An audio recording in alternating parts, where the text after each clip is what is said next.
बोल जयकारा बोल मेरे श्री गुरु महाराज की जय।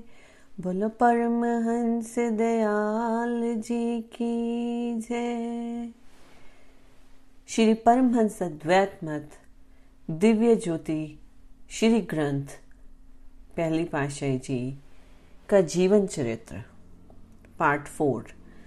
सन 1863 में जब आपकी अवस्था 17 वर्ष की हुई तो लाला जी की धर्म पत्नी का भी देहांत हो गया। उनका दाह संस्कार करके सब कर्म कांड से फ्री होकर आपने अपने गुरुदेव श्री परमहंस जी के उपदेश अनुसार जो आंतरिक विष या उसके प्रत्यक्ष कर लिया था, आपने मन में विचारा कि परमात्मा ने अब स्वतंत्र कर दिया है, अब संसार की ओर देखने की आवश्यकता ही नहीं। स्वामी अद्वैत आनंद जी के स्वरूप में साधना की ओर पग बढ़ाया। आपके माता पिता लाला साहेब जी की सब धन संपत्ति का आपके सिवा कोई भी वारिस ना था, परंतु सब कुछ मालिक की देखरेख में छोड़कर छपरा से बक्सर की ओर चल दिए। बक्सर में पहुंचकर आपने गंगा के पावन जल में स्नान किया। धोती इत्यादि जो कुछ वस्त्र पहने हुए थे सब वहीं छोड़ दिए, केवल एक लंगोट धारण कर लिया। बक्सर के अकबरपुर के जंगल की ओर जाने का विचार किया। मार्ग में आप 2 दिन के लिए नोहाटा गांव में ठहरे। यहाँ से फिर आप आगे चल पड़े और लंगोट इत्यादि भी त्याग दिया और दिगंबर वेश में रहने लगे। किसी उर्दू कवि का कथन है, शेर तन्ने उयानी से बेहतर नहीं दुनिया में लिबास, ये वो जामा है जिसका नहीं सीधा उल्टा। अर्थ, इस शरीर से बढ़कर दुनिया में कोई अच्छी वेशभूषा नहीं, ये वह पहरावा है जिसका आगा पीछा उल्टा सीधा नहीं देखना पड़ता। यहाँ से आप डेरी घाट होते हुए तुलुत पहुंचे। तुलुत से अकबरपुर गए। ये स्थान बहुत सुंदर रमणीक था। यहाँ निर्जन एवं वन और पर्वत थे। ये स्थान आपको बहुत पसंद आया और लगभग 6 वर्ष तक आप यही एकांतवास करते रहे। आपने रहने के लिए कोई मठ अथवा झोपड़ी नहीं बनवाई, बल्कि इस प्रकार ही स्वतंत्र रूप में रहे। यहाँ तक कि कोई कर पात्र कमंडल आदि भी पास नहीं रखा। इस साधना काल में आपने मौन व्रत धारण कर रखा था। यहाँ वन्य पशु शेर, चीते, रीछ, भेड़िए इत्यादि भी बहुत थे और दिन में कई बार आपको उन्हें देखने का अवसर भी मिल जाता था। वैराग्य अवस्था के कारण आपको इनसे कोई भय प्रतीत नहीं होता था। आप केवल फलाहार किया करते थे, कई बार उपवास भी हो जाता था। उसका कारण ये कि वैराग्य वृत्ति के कारण आप किसी से मांगना पसंद न करते थे। एक दिन स्वप्न में आपको अपने गुरु महाराज जी के दर्शन हुए। उन्होंने आदेश दिया कि बैठने से भ्रमण अच्छा है।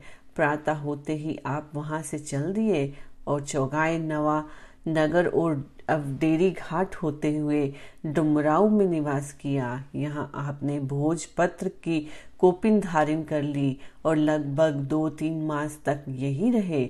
आप महाराजा साहेब के तालाब पर ठाकुर जी के मंदिर के समीप बैठे रहते। कभी कभी नंदन वन की ओर भी चले जाते। अब आप यहाँ से आगे चल दिए। डुमराव से चलते समय आपके मन में ये विचार उत्पन्न हुआ कि 3 दिन से अधिक एक स्थान पर ठहरना उचित नहीं है। आप पटना की ओर चल पड़े। मार्ग में महाराज गज, आरा, दीनापुर तथा बाकीपुर होते हुए पटना पहुंचे। यहाँ पर लाला जयप्रकाश लाल, जो कि बड़े सत्संगी और हरिभक्त थे, उनके पास आप अधिकतर ठहरा करते थे। उन्होंने आपकी बहुत सेवा की। गंगा जी का ये पावन तट शांत और रमणीय होने के कारण आपको बहुत अच्छा लगा, इसलिए आप 2-4 वर्ष इधर ही भ्रमण करते रहे। आप केवल चने अथवा सूखी रोटी खाते थे। यहाँ से मोतिहारी, सोनपुर, हरिहर क्षेत्र और गंगा इत्यादि के क्षेत्रों में घूमते रहे। गंगा के दक्षिण तटवर्ती क्षेत्रों में भ्रमण करने के पश्चात फिर आप बलिया, गाजीपुर, सारण होते हुए उत्तर की ओर रियासत बेतिया में चले गए। भ्रमण काल में आपको अच्छे अच्छे योगी अभ्यासी संतों फकीरों से मिलने का अवसर मिला। उनसे काफी वार्तालाप होता रहा। वैराग्य की प्रबल स्थिति होने के कारण आपको सांसारिक बात अच्छी ना लगती थी। सन 1863 से 1879 तक निरंतर 16 वर्ष तक भ्रमण करने के पश्चात जब आप बेतिया रियासत में विराजमान थे, तब एक दिन आपके मन में ये विचार उत्पन्न हुआ कि कोई एकांत स्थान नगर से बाहर मिलता जहाँ शौच क्रिया एवं जल आदि की भी सुविधा होती तथा जहाँ रहकर दिव्य आनंद की भी अनुभूति कर पाते।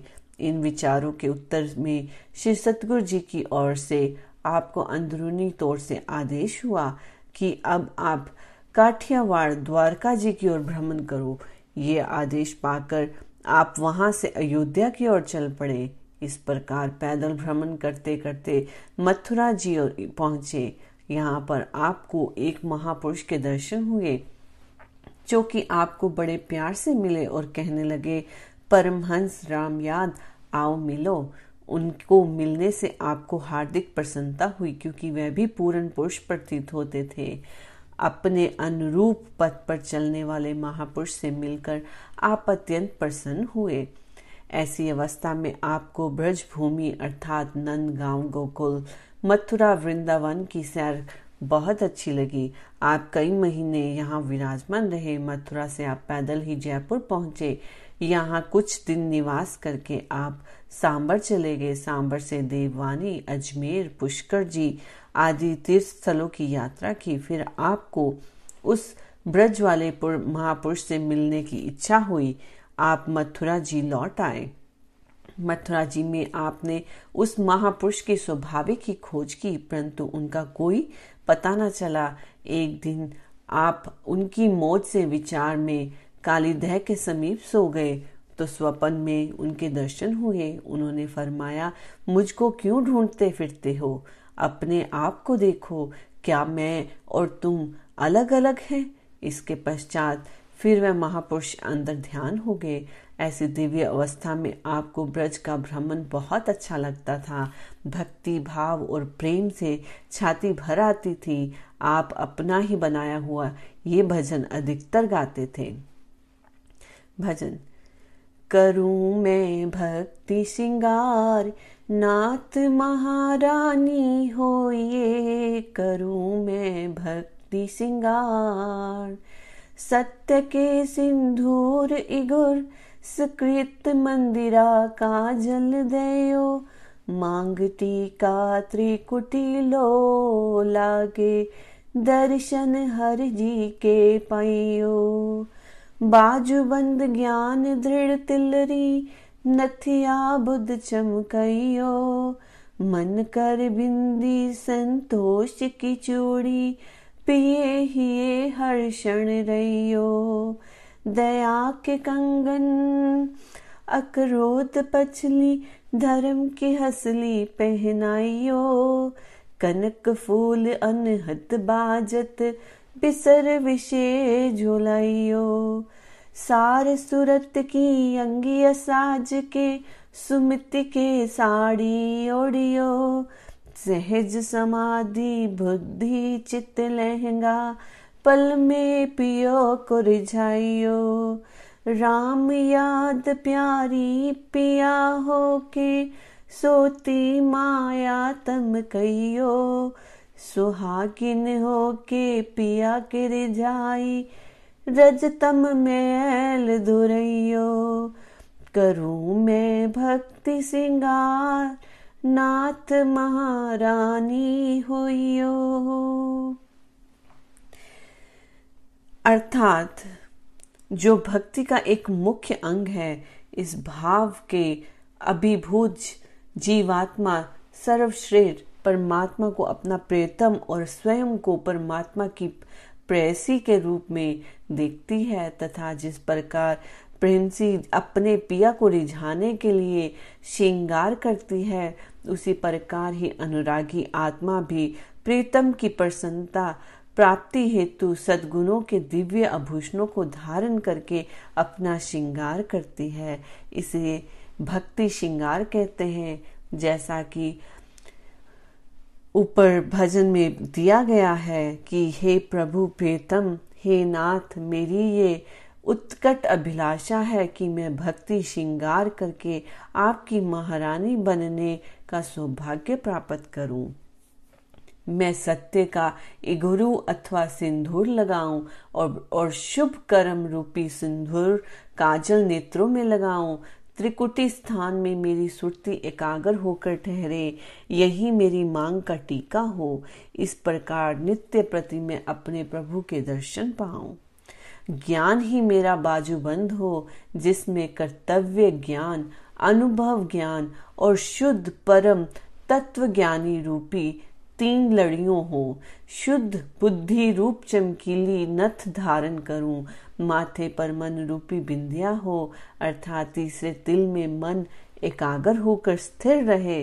संतोष की चूड़ी धारण करूं, इस प्रकार पिया को मैं भा जानने से हर क्षण पिया के हृदय में निवास करूं। कलाइयां में दया के कंगन, आक्रोश अर्थात शांति रूपी पीछे की चूड़ियां तथा गले में धर्म की हसली धारण करूं। कानों में बजने वाले अनाहत शब्द की मेरे कर्णफूल हो, जिसकी मनोरम ध्वनि में लीन होकर जगत के सभी विषयों को भूल जाऊं तथा आनंद मगन होकर झूमने लगूं। सार सुरती अर्थात शुद्ध सुरती रूप अंगियां सजाऊं और निर्मल बुद्धि की साड़ी पहनूं। भाव ये कि सुरती को जो अनेक जन्मों के मलिन संस्कार लिपटे हुए हैं, उन्हें शब्द अभ्यास द्वारा धोकर सुरती को शुद्ध कर लेना। ये चौसी धारण करना दर्शाया गया है तथा मलिन संस्कारों के नष्ट होने से जो बुद्धि में निर्मलता आती है, ये जीव आत्मा की सुंदर साड़ी है। पुराने मलिन संस्कारों को नष्ट हो जाने से निर्मल हुई बुद्धि सहज समाधि में लीन होगी तथा चित्त रूपी सुंदर लहंगा धारण करके शीघ्र ही मैं अपने प्रियतम प्रभु को रिझा लूंगी।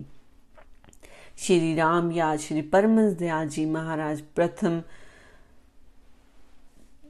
गुरु फरमाते हैं कि इस प्रकार भक्ति विषय वेशभूषा में अपने आप को सजाकर रजोगुण तमोगुण की सब मैल दूर करके अपने प्रीतम की प्रिय बन जाओ और प्रभु को रिझाओ। हे नाथ, मेरी यही प्रार्थना है कि आप मुझे ऐसी भक्ति प्रदान करें जिससे मेरी ये अभिलाषा पूर्ण हो कि भक्ति श्रृंगार करके मैं आपकी महारानी बनूं। आपने भक्ति में इस भजन की रचना कर ये दर्शा दिया कि आप अपने रोम रोम में दिव्य प्रकाश की आभा लिए हुए हैं। जैसे कि कहा गया है, दो दरु दर्पण भय जित देखूं तित तोए, काकर पाथर ठिकरी भय आरसी मोए। ओ मेरे प्राणेश्वर, मेरी काया के सकल द्वार मानो दर्पण रूप बन गए हैं। मैं संसार में जिधर भी देखता हूँ मुझे आपकी ही मनोमोहनी छवि दिखाई देती है। सृष्टि का कण कण मेरी नजरों में आपकी ही प्यारी छवि को अपने में छुपाए हुए हैं। अणु अणु में मुझे आप ही नजर आते हैं। बोलो जयकारा बोल मेरे श्री गुरु महाराज की जय।